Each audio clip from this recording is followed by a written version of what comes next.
So if you in the building, Flacco, hit the link as well. But okay, are you guys gonna push through? He's not understanding about this patriarchy, but I No, y'all not understanding about the matriarchy. But do you not know matriarchy is a direct matriarchy product that of you are talking patriarchy, about sir? is Like, I need for you to understand it's a that. Like, You're not it's understanding a that women matriarchy to control you this because shit. in your household you grew up with a no, lot of you women. talk So about it was a control. matriarchy to you in your household, but the world is not your household. Even in his No, example, my he named. household Hold on, was hold on, hold on, no, hold my on, hold on. household. I have 3 older brothers and my father. The only woman in my household was my mother. But you said that a lot of your In a my lot of things that family, I have a groomed lot of you, women. Yeah, mostly what groomed you was your mom, the women in yeah, your life, yeah, and your yeah, grandma. yeah. Right, and that's emotional intelligence. They have a lot. They have better emotional intelligence than men. Men have logical Well, intelligence. all I'm saying is there are things that like just like that. Women have just like what you just said. Women have the emotional intelligence. They have That are equally they as have the important nurturing as logical capacity. intelligence. They're So going to have you that can't say more that so one than is men or the better or majority. more I important just than the want people to other. recognize the controls women have, and that pretend like they don't control anything. They do. There's a But lot they of things only they do have. control. They don't control anything. They have an input into it. That's The the only whole thing they thing. control access to their body. Is that what you're jealous about? Is that the control you're talking I about? never said I was jealous about anything. I just That's want about the people to only thing that women recognize universally control. The only thing matriarchal they universally control is access to their body and abortion in 26 states. What? The only thing that women universally control is access to their body and abortion rights in 26 states. Outside of that, men control the majority. If you're talking about power structures, it's definitely men.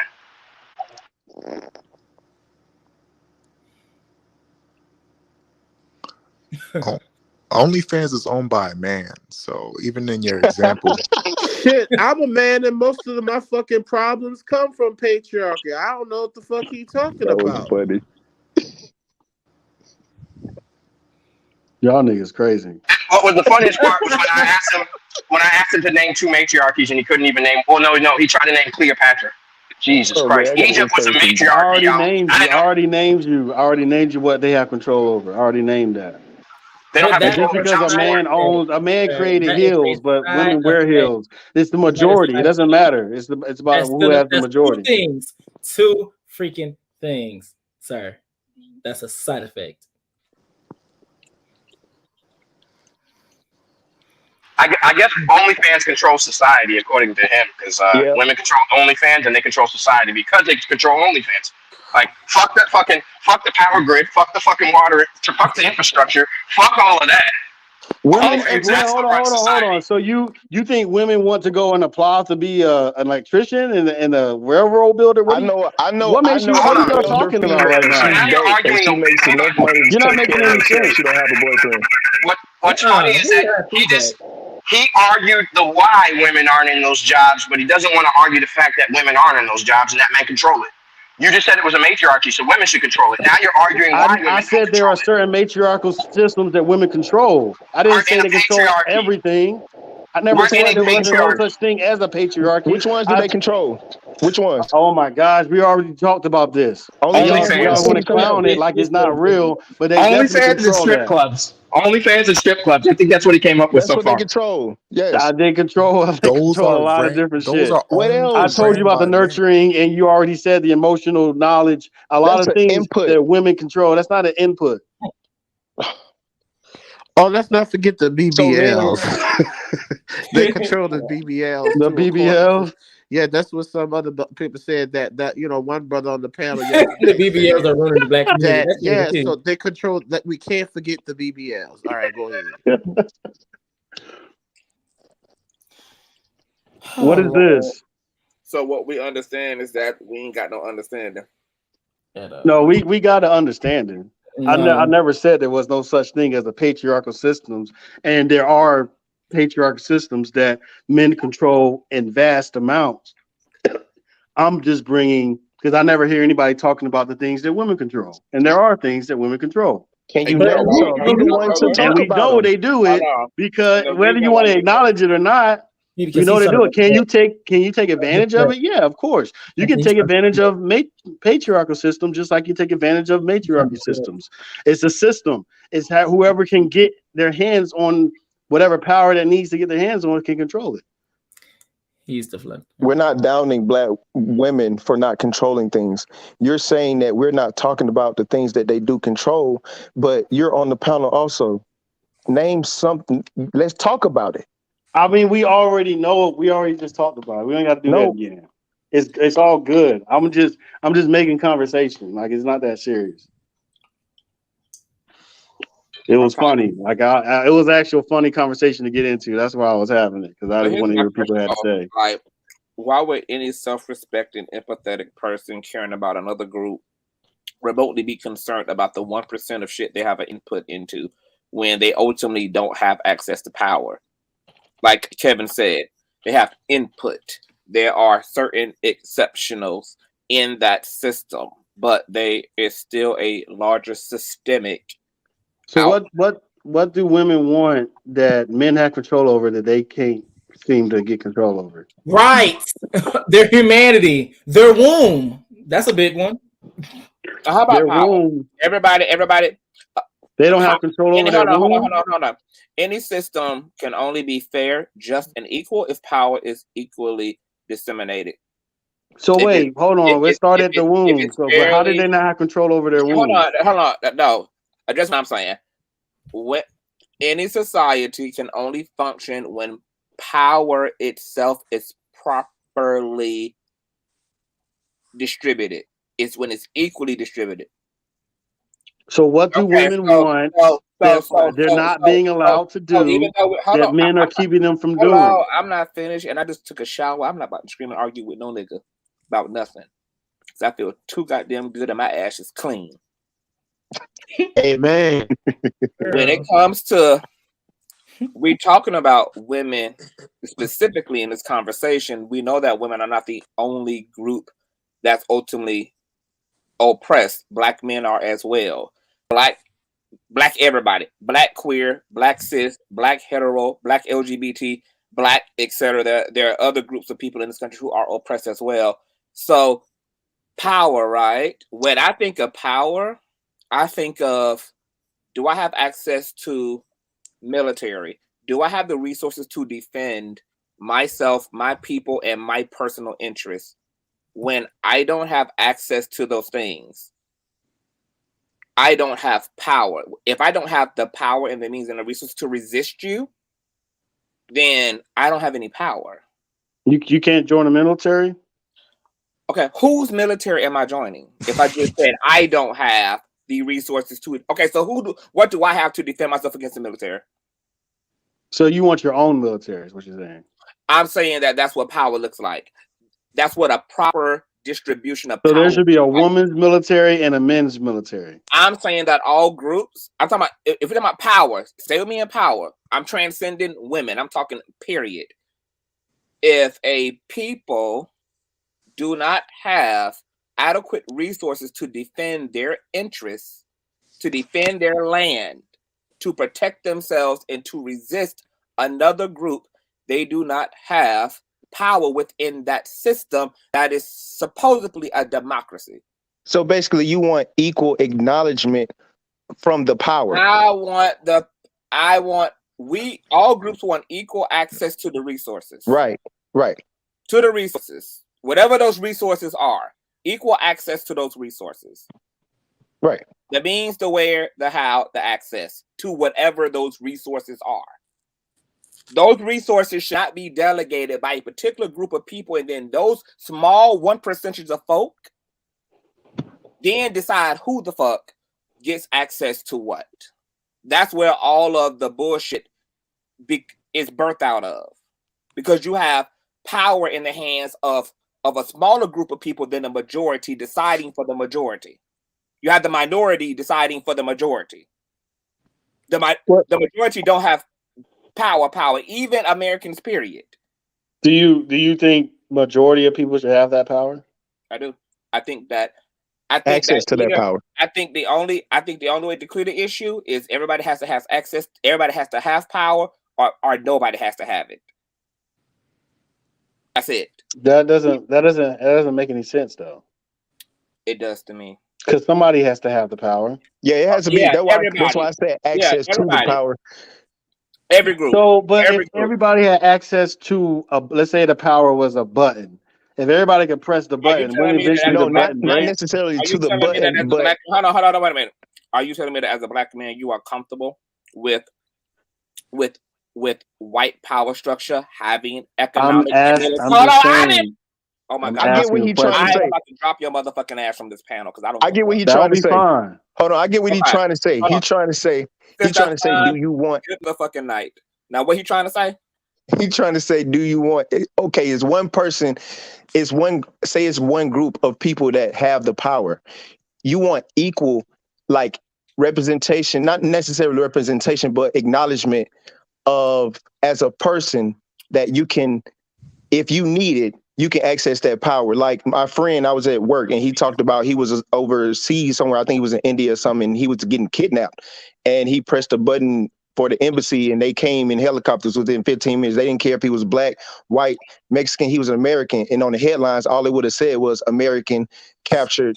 And you know what I'm saying? So the embassy came right. You know, they activated. Like no matter what color he was, he had equal access to the power that could fight for him. And that's what we fight for. All I'm That's saying you is get that if there is a chessboard and there are groups who are different than each other, who have different cultural norms, beliefs, etc., who have individual and unique needs, or whatever the case may be. There's diversity in the room.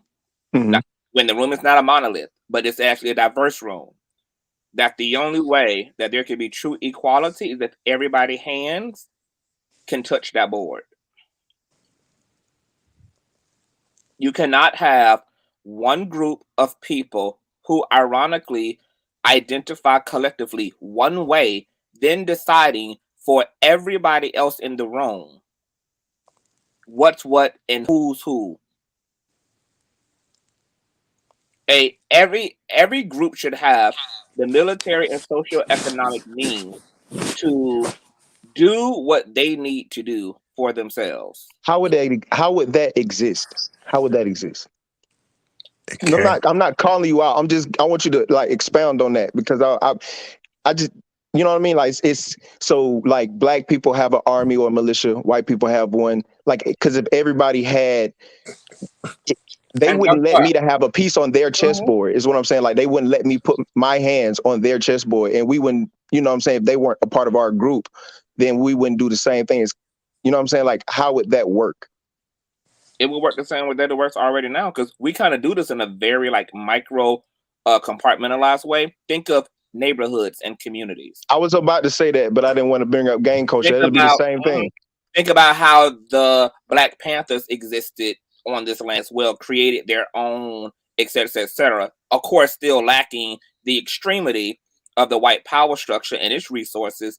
But just think of those aspects and those isolated situations and manifestations. But think about those groups having the full resources to protect themselves and their interests. Because look at what Black Wall Street was subjected to. We had the collective incentive to produce our own wealth, but we didn't have the military infrastructure to protect that wealth from the bombing, from the violence of the American Ku Klux Klan's military that dropped bombs over that community, blew those communities into smithereens, etc. So we once again we always either have peanut butter but no jelly, ham but no burger. Yeah, so you're saying One instead of over one, the other.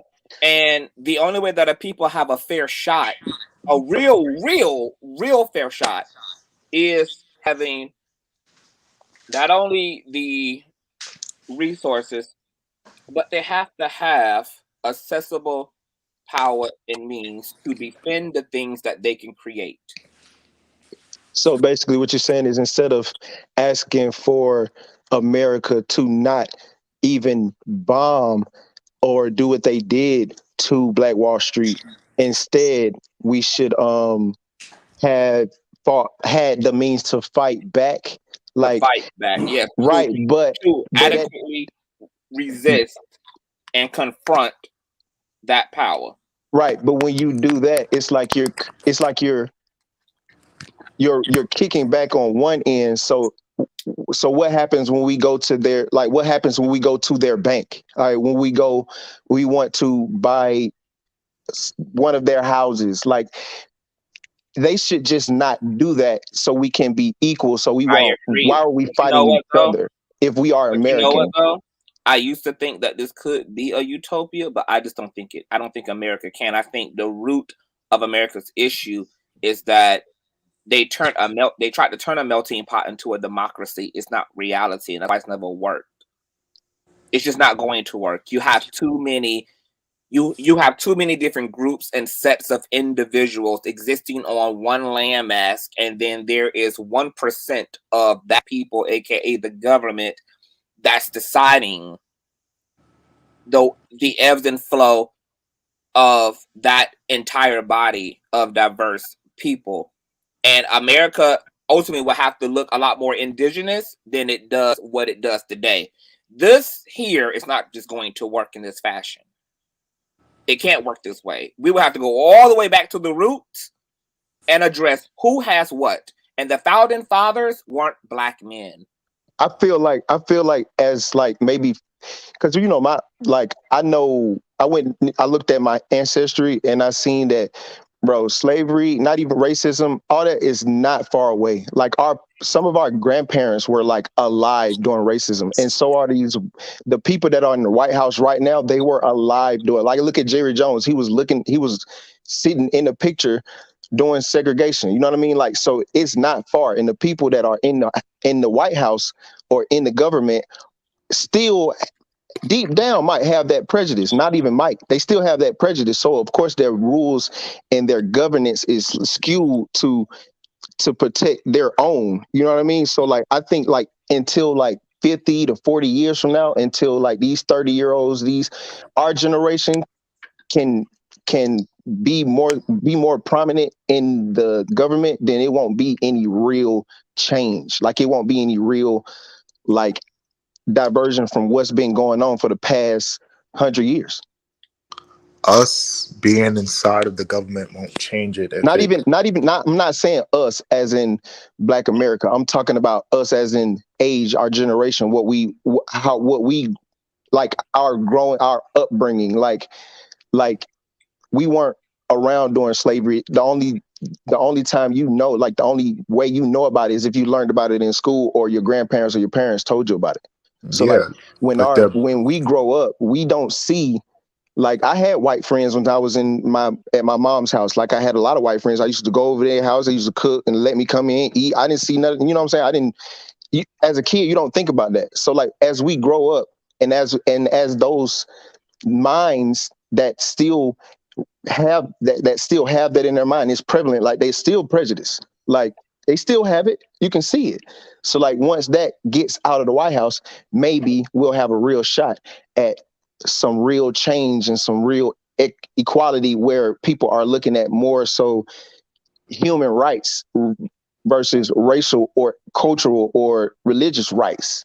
Because everything is like either religious, cultural, or racial bias. And until that ends, then yeah, we're not gonna get no utopia. Well, I think that there's two simultaneous problems going on in the Black community at the same time. I think you have the problem of institutional racism and everything that you just talked about. I think there's also and I do think it's a lesser problem, but I do think it's a problem, but it's not one that we like to address. And that is the amount of hood culture that we do have in our culture. And I'm talking about the gangbangers and how they're idolized. That is a problem. Most Black men aren't in jail, but Black men are disproportionately in jail, and poor people do commit more crimes than rich. And when you actually average it out, poor Black people commit about the same amount of crimes as poor white people. So it's nothing to do with race. It has a lot more to do with economics. But the cycle that we are constantly having, particularly as Black men committing crimes at a higher rate and going to jail, removing quality candidate males from the dating pool, leads to a more torn apart household. If you have one income instead of two, your child is more likely to grow up in poverty. If your child's more likely to grow up in poverty, they're likely to have a lower reading grade level. That's regardless of race. And so there's a lot of, on top of the fact that we have racism against us, there's also a lot of self-inflicted wounds. And I feel like a lot of times because of the predominant culture that is portrayed in media, which is controlled by white people, yes, sir. Particularly with the rappers and different things and the ones that they choose to highlight, they choose to highlight. Right, it only further degrades exactly our community. And the thing is that they shouldn't be promoting it, but we can't live in what could, should, and would. And there's going to have to come a point where Black people choose to clean up our own house as much as we can. We have to use our power, and our power is to not consume the shit.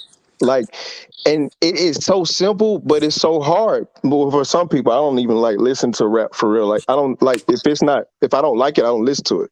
Like, you know what I mean? So like, once we take our power back, nothing's gonna change. Like, nothing's gonna change. If we keep buying what they're selling, it won't go out of business. That's just simple. Before we get there, Black men and Black women, and this conversation even started by Black queer people and Black hetero people. Like, it needs to be unity before we can even move, because we're moving separate. Like, think about the politicians. When you look at their agendas, they have the Asian people together, they have the Latino people together, but when you look at the next two, it's Black women and Black men. Those two are separate. For whatever reason, their agenda is different from Willie Lynch.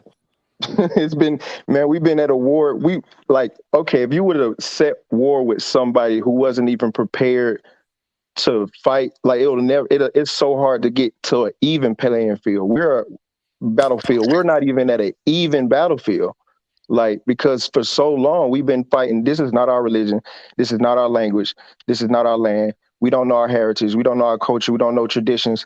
We don't know anything.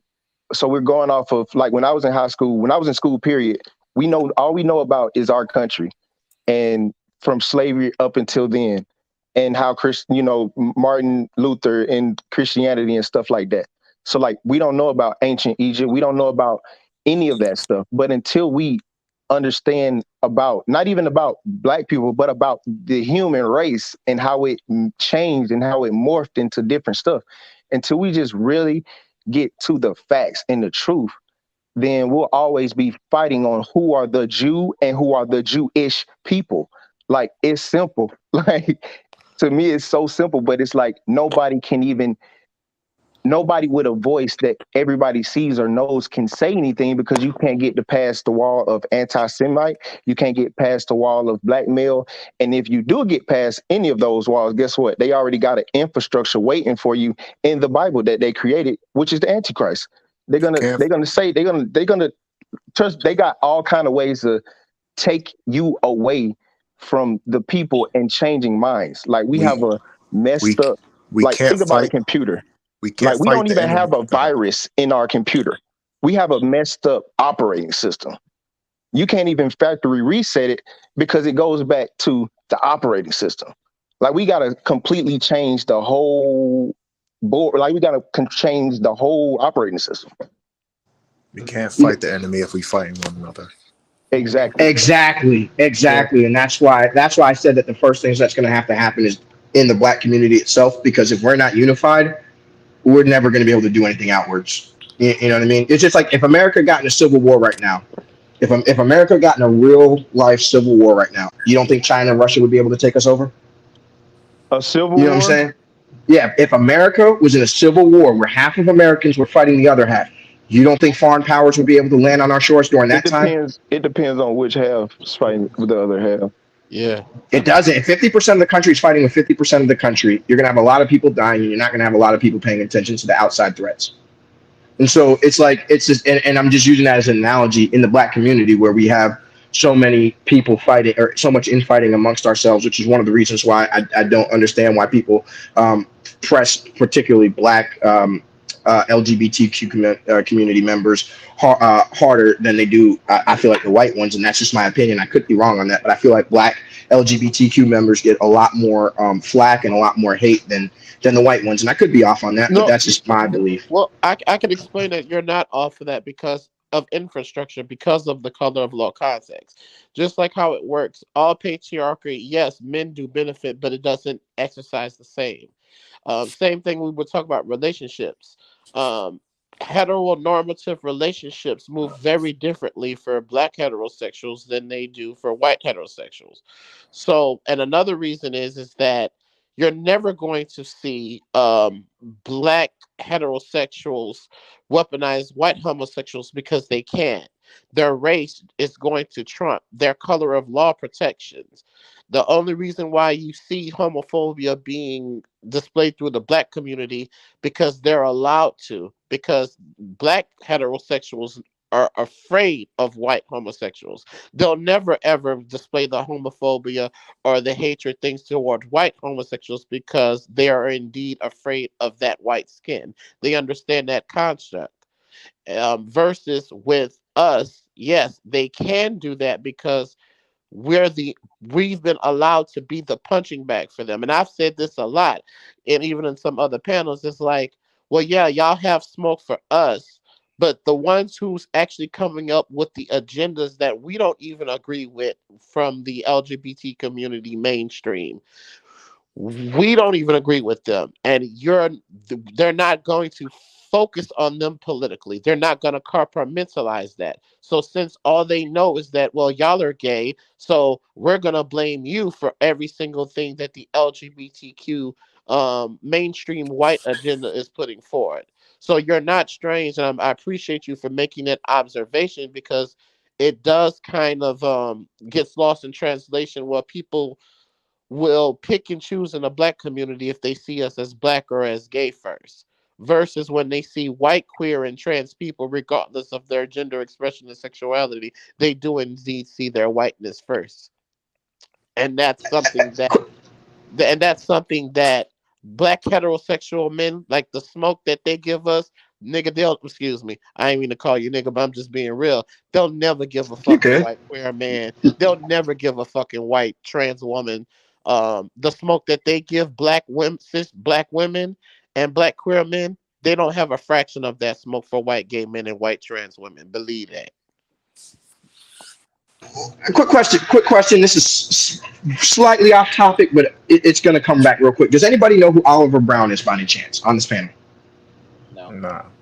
Okay, I kind of figured that most people wouldn't know.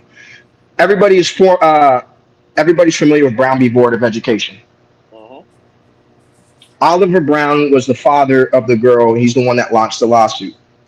What's funny to me, well, not funny. One of the biggest problems that I have with the Black celebrities, and some of y'all might not agree with this, but this is just my opinion. When I look at, and I'm not mad at them for marching in the streets per se, but when I look at it, I'm like, you're marching like you're one of us, the everyday, people who are kind of forgotten in society. When really the people in our community that have money, you're supposed to take your money into the courtroom. You're supposed to different laws, and actually the white members of the LGBTQ community who know the white structure have done it very, very well. And I think that's part of the reason why even though society as a whole hasn't accepted it, it's the reason why laws are starting to change. What you don't see with Black role models is you don't see them go in and take up issues for Black people in the federal courts, which is the way that you change the laws, and you never see them sue. And I think that is a major problem, but I also think it's an intentional. Your audio going out, Kevin. Can you hear me? If you can hear me, your audio is completely out. The last word is intentional. Hear me? Yeah, we hear you now. Yeah, we can hear you now. Okay, sorry. So the thing that I look at, and I wanted to be a politician before I had a kid, young or whatever, and so now I work in a mechanical engineering field. But the thing that I always was intrigued at when I was younger, and I read a lot into politics, and don't call me a nerd, but if y'all do, it is whatever. Nerd. The way that you change the system is by going on offense, and we haven't had a black person go on offense since 1960. Oliver Brown was the last person to really bring a monumental case before the Supreme Court, and he won. And because That's a of good him, we observation, though, had for real. integration of schools. And the truth is that there's probably a dozen, if not more, things that the black community could get accomplished if we had our millionaires and our billionaires actually fighting battles for us, like white people do, but we don't. And it's sad. It's But very, very sad. And I not will. necessarily in But the media and on social media, but yeah, in the courtroom. yeah. Exactly. I get Social what you're media saying. doesn't mean shit. You got to do it in the courts. That's what actually affects written law. I definitely get what you're It's saying. because Like if Kanye fights in the courts, like his Ye- contracts and stuff like that, that'll be way more impactful than him speaking out. But But that him speaking out does help us understand what's going on and to have us talk about it and make, have debates and really get to some level of understanding or, you know, not ignorant on what's actually going on behind, the industry doors. but But I get that's what you're saying. but that's what Muhammad Ali and Malcolm X spoke about, though. That's also a dangerous thing when you have celebrities who are not, because see, I think the formula in the 1960s with Muhammad Ali and all those people speaking, the difference is though, white colonial descent white folks in America don't look to celebrity for agencies and government. I would subscribe more to the Yvette Carnell aid for if you are a Black American that is descendant of colored Negroes pre 1965 Immigration Acts, then there has to be a nuance there.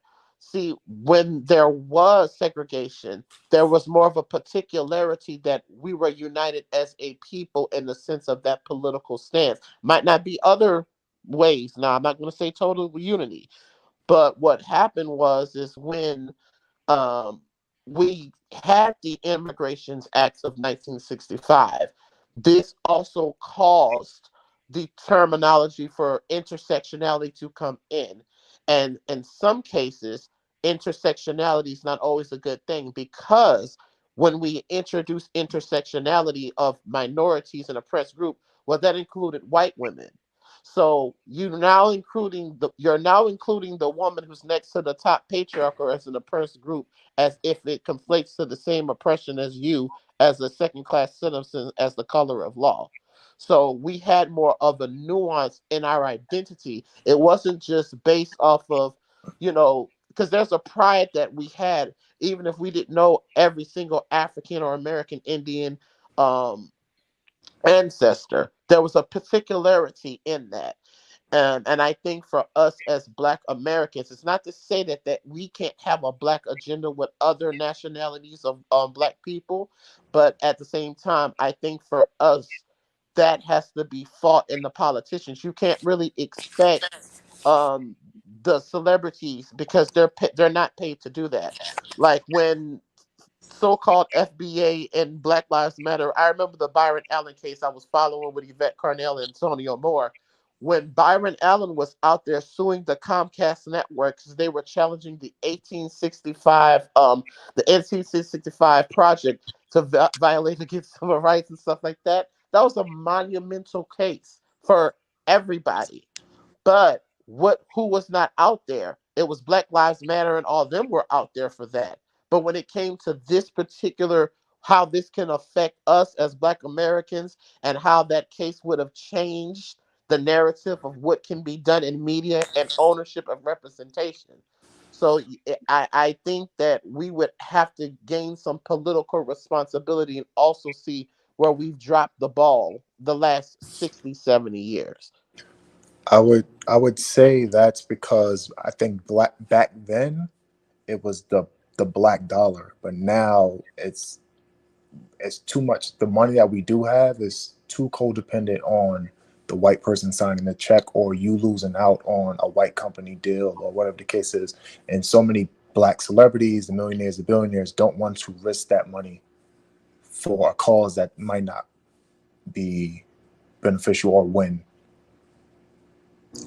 I agree with you on that. Yeah. But then don't tell me how much you hate the white man and how the white man's oppressing you when actually you're kind of not willing to do anything to change it. And that's where my problem comes with a lot of them, because they have no problem complaining, but it's like, well, you actually have the money to go do something, but you care more about getting paid. And let's be honest, the majority of rap music is bought, not listened to, but bought by white people. So who's really actually paying their bills by and large? And so that's where my problem, and like I said, I mean, everybody doesn't have to agree on.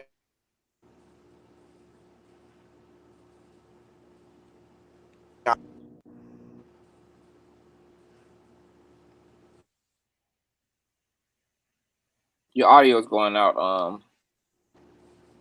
Kevin, can you hear me? No, I had muted myself. Oh, okay. Speaking of muting, we might need to just put a pin in it right here. It's been 10 hours and 20 minutes. This needs to end now. I have to get my ass up, and I have to be ready for day 4. I'm kind of mad that I allowed this conversation to happen in the same stream if I'm making Thee Stallion shit, because this conversation is a whole nother conversation. But I may have to like edit this and make it a separate upload as well, and cut because that other dude out of there. Can I ask you one quick question? Yes. So I lean towards Tory shot the gun. That's where I. Oh my god! Oh my god! Hold on. This is the one and only question that I have, and I want to see the guy testify. Apparently, there was an independent witness, not in the car. I don't know his name. It's Sean something, and I guess he said he was standing on his balcony, and he claims that he saw the 2 women in a fist fight. And I don't know exactly what he said about the gun, but I just like I said, I believe that Tory's guilty. I don't think he'll be found, unfortunately, guilty, because I don't think that they're going to be able to get it past reasonable doubt. But I just wanted to ask you, what are your thoughts on that eyewitness, and have you heard anything regarding that? Oh yeah, I definitely heard about the witnesses. Some of them, I mean, the witnesses all have it's too much going on with those witnesses. It's too much weird shit. Like, it's inconsistent. One of the witnesses alleged that they saw the muzzle in the car go off closer to Kelsey than Tory. Then you have other witnesses claiming that they saw Megan being jumped by 2 men, and also there was a girl fight, and it's just like, okay, y'all got a lot going on. And then some of them changed their stories and don't really know what the fuck they saw. I really didn't think too much about the witnesses, because it's like, these are like rich, conservative ass people getting woken up at 4:30 by ghetto ass music in the SUV, looking at God knows what in the middle of the street. I don't think any of them really understood what the fuck they were looking at. Even if Megan, I don't think there was no type of fight. I don't think nobody got jumped. I think that what they saw, if anything, is just a chaotic scene of Megan on the ground, frantic, obviously afraid, bleeding, hurt, angry, betrayed, defensive, and seeing the driver and Tory trying to get her ass up off the ground and her know we gotta get the fuck up out of here. She was probably resisting all of that, so they probably thought what they saw was her being fought and jumped, and she probably was swinging on them niggas and just frantic, how anybody would be who just in a situation like that. So I don't know. I just never. It was just like, I kind of really didn't pay them no attention. But ultimately, I ended my commentary earlier the same way. I believe Tory is guilty. I do not believe at this point he will be found guilty, though I would be surprised if he's found.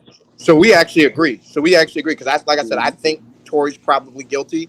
I don't think he'll get found guilty. So we kind of agree on where the case probably is. Because Meg switched up her story so many times, and even on It's not stand. just her at this point. Everybody has lied. Kelsey took the stand today and she said in front of a judge that she lied. The prosecutors in September in her interview, and everything she told them was a lie.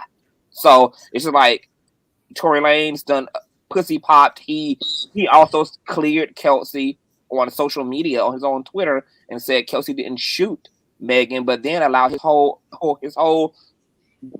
defense team to throw Kelsey under the bus and pin her as the fucking shooter. They all fucking have pussy popped through this whole shit. And not only just them, the investigation itself was sloppy. There are so many issues with the investigators, with the interviews. Things weren't documented. Police Evidence missing. Shrapnel from the fucking fragments in Megan's feet. It was just like everything about it is toe up. Everything, like the whole shit is so towed the fuck up. That's why I'm not surprised that it's gonna all come out inconclusive. Mistrial, yeah. It's all. I don't think it's going to be a mistrial. I think he's going to get found not guilty. I do think that Kelsey may have screwed herself though, because if they find him not guilty, she pretty much put a nail in her own coffin. Because I mean, if she don't they're going to say is, if Tory's like if found she not don't show guilty, then any you must have doubt, shot her. I think a guilty plea would a guilty verdict would affect Tory more than a not guilty verdict would affect Megan. I think because a not guilty could say not guilty is not just saying he didn't do it, but just saying we don't have enough evidence to prove him guilty. Versus, even though we all know she switched her story up, or everybody switched their story up a lot, but it wouldn't hurt her as much as it would hurt Tory. But I think it's just not. But I don't think it'll hurt her like that much. My thing is, I don't think that she would lie about who shot her. I can understand if she told different stories because she didn't want to look bad on other stuff. I don't believe that she would lie on who shot her. And that's why I do tend to believe that Tory is guilty. I mean, unless there's like some crazy bomb drop or something. And but then if your best friend... And then here's the question too. Did Meg state who she believed shot her, or did she state who she actually knew shot her? She said she didn't. She said that she didn't actually see him fire the gun. Right. Well, she actually said both. She said she looked behind. She said that, and she also said she did look behind her and see him dangling out of a window, saying "dance, bitch." Right, but he was sitting. How would another thing? How would he if it came? Kelsey was sitting behind Meg in the front seat. So how would Tory switch in a couple of seconds? How would he switch? Seats or be hanging out of the window like allegedly that fast. Allegedly he was sitting directly behind. Did they? I thought she Megan. gave the. I thought she drew the told them picture. how they were situated in the car. Okay, so he was on her opposite side. I think all three of them were outside the car. I think all three of them were outside the car because the shell casings were found in the grass. They weren't found on the road. Yeah, the trajectory of the bullet doesn't match in the car. It has to have been outside. Yeah, I don't think they were just outside the car. I think they were several feet from it. Yeah. So that would have mean that Megan would have had to completely make up in her mind this whole scenario of him dangling out of the window. I think this whole thing is made up. I don't think she made it up. I don't think she made it up now. I think that she was very drunk, but when you have something traumatic happen, you probably remembered the shot. I think that a lot of the other details around it are probably more fuzzy, but she probably remembers the actual traumatic event and doesn't remember that much around it. Is probably what I think happened. But shells being in the grass versus if they're in the street, so it has to cross the shells have to cross the street, not cross the street, but cross the sidewalk and end up in the grass from the fire of a gun that's coming from inside of a car. Impossible. That is very hard to do. And the detective said it wasn't fired in the car because the car would have smelled. And then the shells go to the side. It wouldn't go. Okay, hold on. But then that conflicts with investigators saying that a lot of the people in the car tested positive for GSR because of the close proximity. No, they tested positive. The car didn't test. Yeah, that's why I think they were all outside the car. I just don't know what was happening outside the car, but I think everybody was outside the car. I don't think anybody was in the car. There was no GSR in the car, and the smell wasn't there either. There had to be. The only thing with Megan is that I just wish she would have spoken more matter of fact and like made distinctions between what she believed and what she felt she actually knew. Like, because she sold her entire situation as the absolute. But then, like y'all are saying, some of the forensics don't make sense. If we're going with her narrative that she walked away, walked past the passenger door and looked back and saw him hanging out of the window of the SUV, not outside. They wasn't on the curb. They wasn't on the sidewalk. They wasn't in somebody's yard, but saw him dangling outside of the SUV window saying, "Dance, bitch, dance," shooting at her. If she had believed that happened, she said, "Look, I was inebriated. This is what I believe. This is what I think." I wish she just would have been more. I wish she just would have distinguished what because I'm fine with what she believes, because at the end of the day, like, if you're inebriated, you fucked up, your memory is kind of foggy, it's kind of all over the place, that's fine. But you got to sell it that way too. You got to speak it that way. You got to just going off of what we talked about last time when we was talking about, you know, whether they had a relationship or not. You know, we know they had one, but we was having a conversation. You know, we was playing devil's advocate a lot. But another thing that came out that was interesting to me, she had her own ride to that party, or to that pool party, and then Tory had his own ride. She had her stuff taken out of that vehicle to put in Tory's vehicle without anybody knowing, so that her leaving, he'd have to leave when she wanted to leave, so he couldn't stay and be there without her. So that makes me believe that he was getting to, you know, he was talking to Kylie, that, you know what I'm saying? Like, she probably saw, oh man, this is getting a little bit too far. You know what I'm saying? Maybe they feeling each other a little bit too much. I don't like this. I'm finna put my stuff in his car. When I get ready to go, we all leaving. Well, you know, my theory was, because, you know, I definitely heard the whole, like, she got feelings for him, she jealous. My whole theory was, I felt like Megan was protecting her career and Tory was doing too motherfucking much, and she wanted to make sure that nigga was off that premise, and the only way to ensure that is if he left with her ass. She was not going to trust his ass to go with nobody else. She wasn't going to trust no Uber. She like, no, we all going. Everybody pack your shit, we going, because she was there first. She invited Tory, so he was her plus one. She was the one who was actually invited to the pool party. Once he started doing the most and flirting with Kylie, and then her homegirl Kelsey drunk, and she know her homegirl is fucking on Tory, and it's way too much shit that can make this shit get ghetto real quick. She's like, all right, nah, like, I'm gonna need you up out of here. I don't need you sitting around harassing this woman, because whatever happens between you and Kylie, whether you throw up on her shit or you just, you know, doing too much, it's gonna look bad on me. And I'm trying to keep my Kardashian connection, because I'm trying to secure a career here. So I'm not going to leave your black ass here, your black drunk ass here. Get your shit. Kelsey, get your shit. We've been here all day anyway. It's time to go. Right. But even if, I still want to know what would make him do, even with all her testimony, nothing made me understand why he would do it. Okay, but you got to also, well, Tory actions don't make sense. You got to understand why he would beat the hell out of a man for not dapping him. Because he beat the hell out of August. We don't know what August Alsina said to him. He didn't say anything. We don't know if he smashed one of his chicks and was bragging about it. We don't know none of that. Oh, we do know, because we saw it on camera. Oh, we do know. We know he got you know, papped up, but we don't know why. No, we also know that we on camera, Tory Lanez, August Alsina is walking through.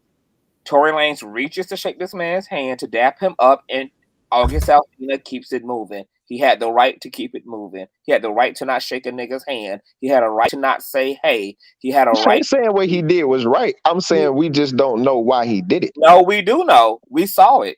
And it doesn't even matter why, because right after he beat the hell out of August Alsina and August took to social media, guess what Tory Lanez did before the video footage came up? He got on his Instagram and made August Alsina sound like a psychotic motherfucker who made up an entire fucking assault while he was in the studio doing the Lord's work, until the damn footage came up of him running away from the altercation, being happy and elated and dapping niggas up for beating up August. Tory Lanez is a maniac. He doesn't need anything. We also have footage of him walking through a Miami club and punching Prince from Love and Hip Hop in the fucking face. Like, the man is ridiculous. He's just a liar. The nigga lied about trying to protect a black model from colorism when he had staged the whole fucking thing to make himself look good. Like, Nigga's weird. He's a pathological liar. He has a pathology of fucking violence. His ex came out against his ass like a year ago, also stating that she was getting her ass whooped and being emotionally terrorized by him. Him and the rapper Dax had a situation. He tried to fight Travis fucking Scott, who is Kylie Jenner's fucking like baby. That like the nigga's just a mess. He's a mess. We'll find out more as the story continues unfolding. Let me say We'll find out more tomorrow. I definitely think the beef between him and Travis Scott was probably part of the reason that he was trying to mac on Kylie. Because wasn't that going on at that time, if I remember correctly? I'm not No, sure. that was the Travis was years ago. I mean, the shooting. How many years ago was that? It was like when Tory was. That was probably just 2 years before the shooting. 2020. Oh, it was years before the shooting. Okay, my bad. Well, shit, the shooting was years ago, man. It's hard to remember. After quarantine, it's hard to remember all the years. Everything started to blur together after quarantine. Right. I feel like we've been in 2020 for the last 5 years. Oh God. So one more thing. I think Meg messed up any charges with Kelsey because she said on record Kelsey didn't shoot me, Tory did. So how can you now bring charges on Kelsey, even if she did it? No, they already said she can say I shot Tory today and they won't charge her for shit, bro. Yeah, she got an immunity deal today. Yeah, she got straight up immunity. She can say I shot that nigga. I don't think it was full immunity. I think it was just for the testimony instead of free of charges if they decide to do it later on. No, they can charge her for that night, but anything she used in her testimony today, they can't use against her, which means that they can't use her testimony today to contradict her testimony in the interview. So if they do try to take her to court, the interview that she gave previously is going to be the one they're going to have to use. They can't. No, I seen something that said that the attorney, the prosecutor gave a statement and said we will not basically no charges will be brought up against you, even with your testimony. Like we won't even charge you. Regardless of your testimony, so not even the testimony. That's why, because I had read that too. Yeah, because I had read that too, and that's why I couldn't understand why she even lied. Because I'm just like, bitch, you got immunity. Like it's nothing that you can say to incriminate yourself. But she just kept saying, "I plead the fifth." But I feel like Kelsey pussy pop not even because of her immunity. I feel like she pussy pop because she just doesn't want to have to live with being a snitch. And she just can't go back into her community with that stigma on her. What she did on the stand was for the toxicity of the culture. I don't even think it had anything to do with immunity or nothing like that. You don't think it was because she hated Meg? You don't think it's because the old saying, "Hell hath no fury like a woman scorned." You don't think it maybe that she just hates Meg so much for backing up? No, because at the end of the day, she got just reason to be scorned. Because in her interview, she told prosecutors that he threatened to shoot her motherfucking ass dead. I mean, she got and at the end of the day, yeah, Meg fucked on your nigga, but your nigga fucked on her too. So you got equal smoke for the both of them. Like I got You're not gonna have equal smoke for both of them because only one of them was your friend for like 13 years. You're gonna have more smoke for the person who's actually you're gonna have more smoke, but but see what tally up to the more is that not only is this nigga fucking my best friend, but this nigga also threatened me with the gun. And then allegedly he also assaulted her as well, and knocked her ass to the ground, which is why her chain and her nails were found in the street. So it's like at the end of the day, I just feel like, like nobody really knows, but I feel like Kelsey got on that stage and got shook because Kelsey is in hip hop. She in the same culture. She running the same circles. She know what that culture is. She was from Texas. Yeah, she don't want to be 6'9". She don't want to be 6'9".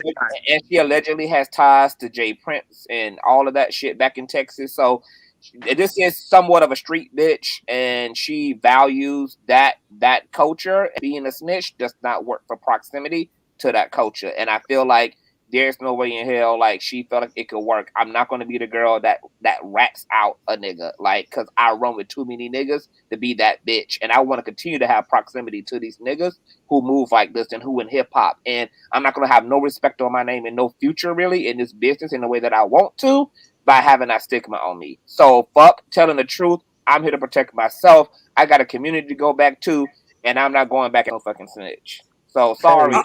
Conscious. I had the whole reason why I came on here today is because I wanted to ask this question.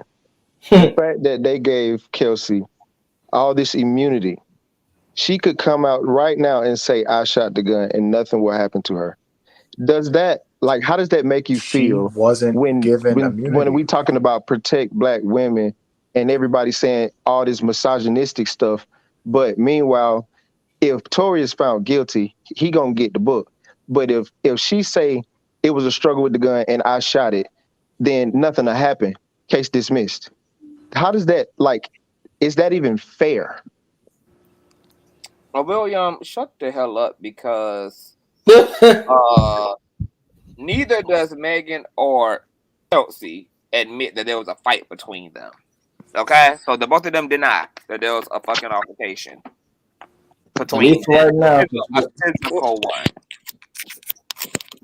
Okay, so I think they're gonna have a hard time with that eyewitness though, because especially with both of them clearly having several lies in their testimony. Like, and again, I do think that Meg is telling the truth about who shot her, is what I believe. But there's clearly a bunch of lies in her testimony. I mean, and I do not believe that they would give the shooter immunity.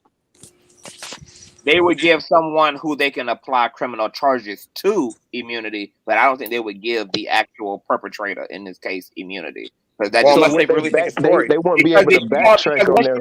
Because once you put Kelsey behind the hand of the gun, there's no reason to even lock Tory Lanez the fuck up. I mean, like, you don't even have a fucking case at that point. Right, that's what I mean. Right. Well, let's be honest. Let's be honest. If they weren't celebrities, they would have never brought this case, because this case is super weak. Their case is very weak because everybody's telling different stories. You have gunpowder residue on multiple people, so it's going to be hard for you to get past reasonable doubt. And then none of the eyewitnesses that are not a part of the group say that Tory shot the gun. So they were going to have a hard time convicting him, even if Kelsey did say that she shot the gun. I mean, so if Kelsey came out and said Tory shot the gun, and then the defense brings out that other witness and he says, well, I think Kelsey shot the gun, it would have been either way, you weren't going to get a conviction. It was going to be a tough case. It was going to be a hung jury, probably, more than likely. Yeah. It's a mess. The whole situation is a mess. I just don't think the case is going to go anywhere. It's going to get thrown out. We try. Either way, Tory's going to walk. That's what's Yeah, he's going to walk. He's going to straight up walk. Yeah, like it's too muddy. It's too much. And they might even forget about the damn gun being unregistered with all this damn nonsense going on. But isn't Kelsey supposed to take the stand tomorrow too?